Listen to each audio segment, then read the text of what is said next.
Are you wondering how to transfer your WhatsApp content between Android and iPhone? Today, I'll introduce you to a software that can transfer, backup, restore, and export all content in WhatsApp with one click. Let's start. Enter the official website. Click on the product and select ChatMover. Click the download button and then install ChatMover.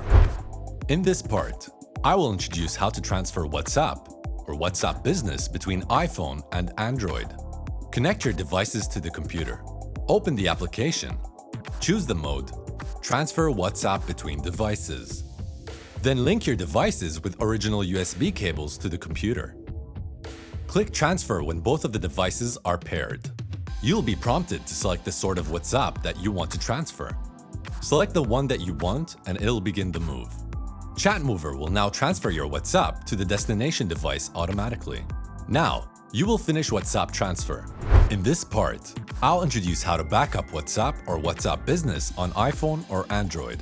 Connect your device and you can backup WhatsApp. How long the backup takes will vary from the size of your WhatsApp data. When the backup is finished, you will be alerted. In this part, I'll introduce the how to restore WhatsApp or WhatsApp Business to iPhone or Android. Choose a backup and connect your device. Now you can restore WhatsApp. In this time, you can finish WhatsApp restore. In this part, I will introduce how to export WhatsApp or WhatsApp Business chat to computer. Choose a WhatsApp backup. Preview and select the chats or attachments before export. Now finish WhatsApp export. Don't forget to like my video. Thanks for watching.